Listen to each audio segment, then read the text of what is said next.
What if I tell you that the key to understanding adult behavior lies in the experiences we have as children? Sigmund Freud, who is the father of psychoanalysis, believed that early childhood experiences are crucial in shaping our personality. His groundbreaking theory of psychosexual stages offers a fascinating perspective on human development. How do these stages influence who we become? What happens when they're handled well, or when we face the effect of overparenting or underparenting?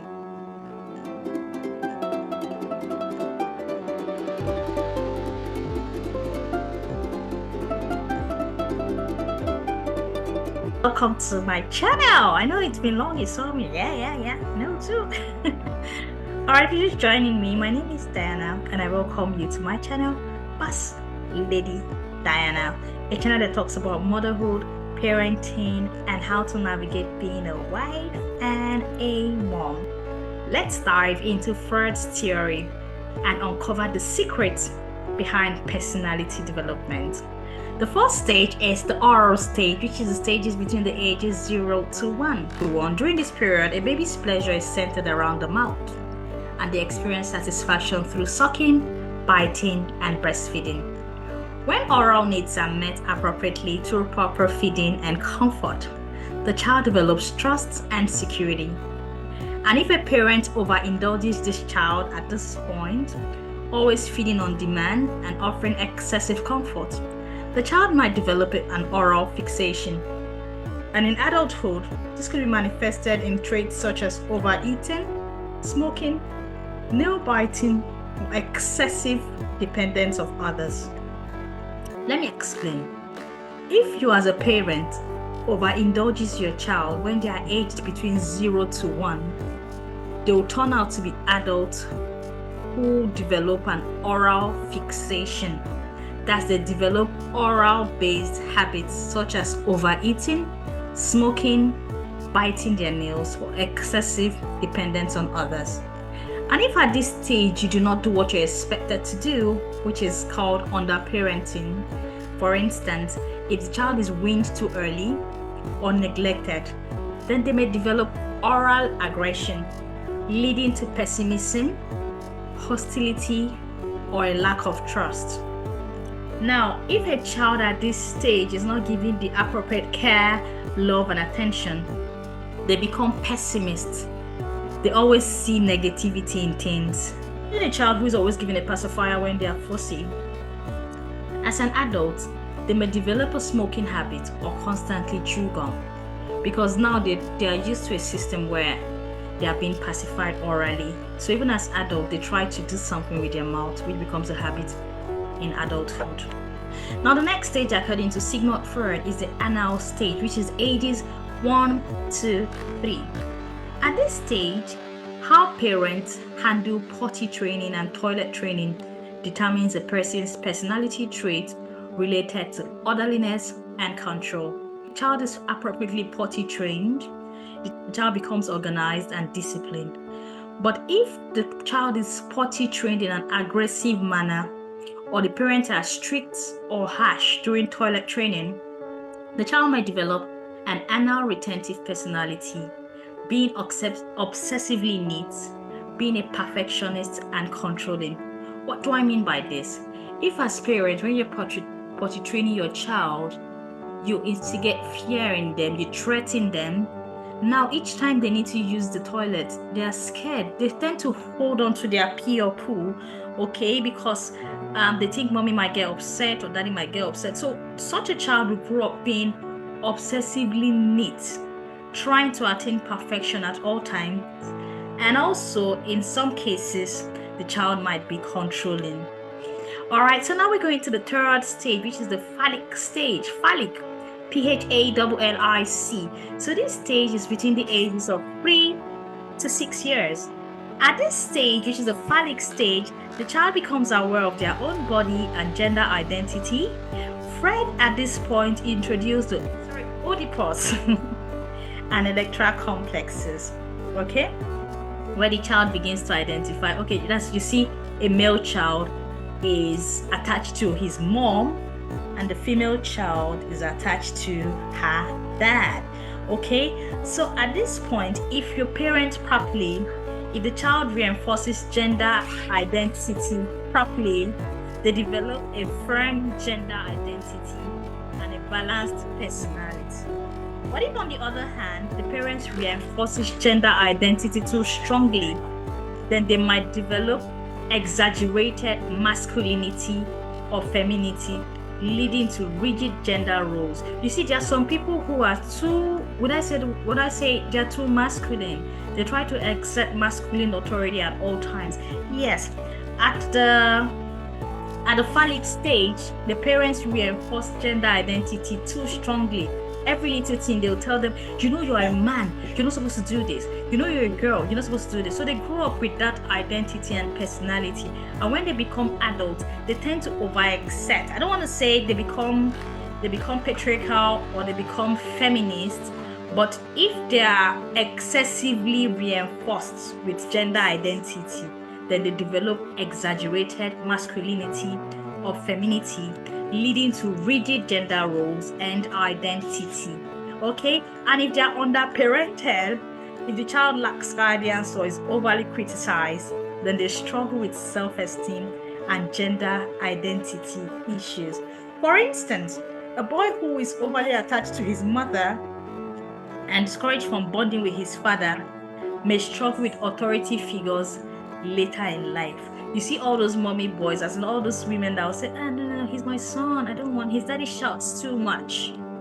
When they grow up, they struggle with authority figures later in life because they have associated that with, the daddy is strict. All right, the next stage we're talking about is the latency stage.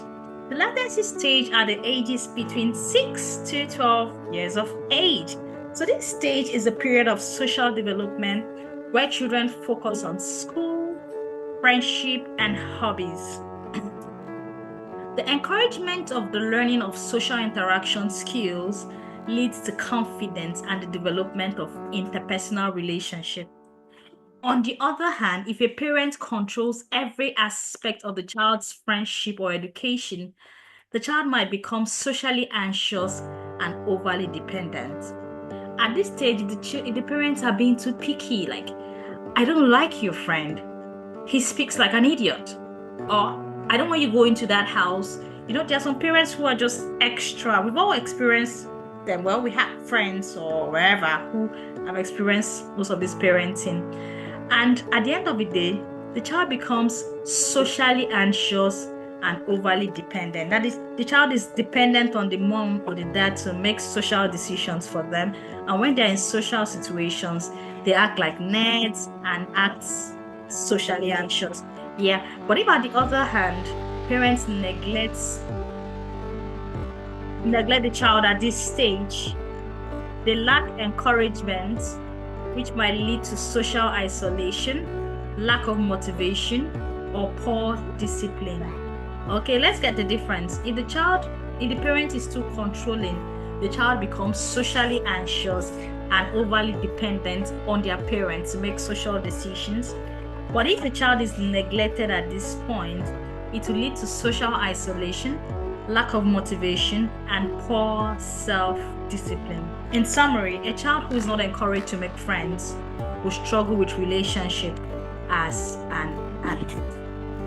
Alright, the last stage is the genital stage, which is between the ages of 12 and above. You know, the teenagers with all of the teenage issues, you know.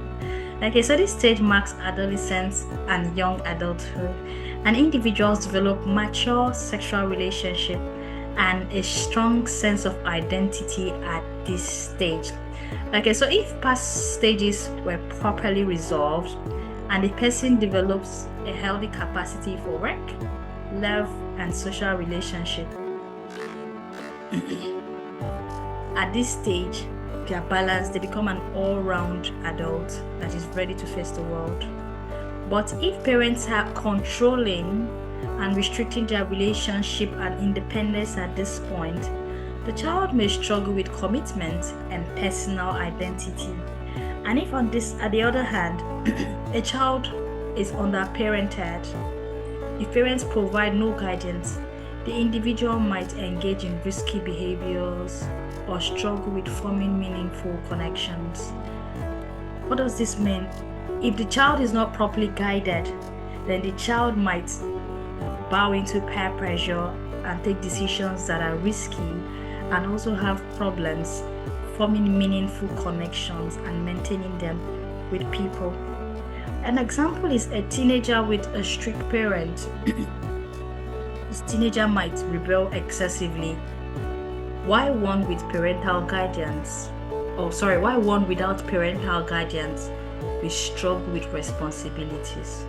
Okay, let's see the difference. A teenager with strict parents will rebel. When your parents, most teenagers, when you see their parents being overly strict with them, they tend to rebel in self-defense.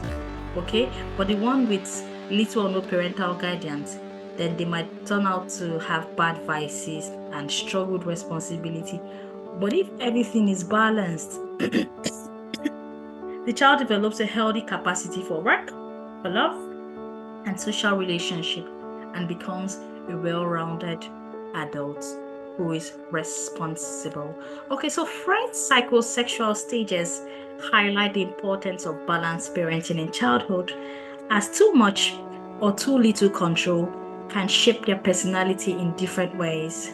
So now you see, so all of those your friends that you have issues with their personality, they didn't make themselves the way they are.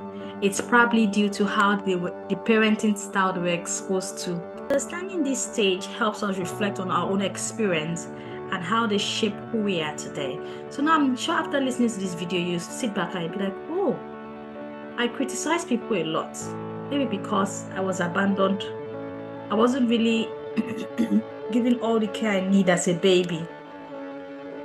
Do you understand? So I do not even trust people. You get?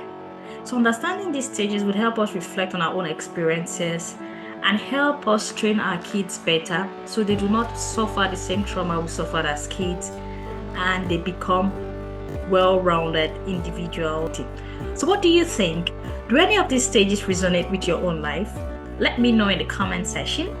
And don't forget to like and subscribe for more psychological, motherhood, and parenting content.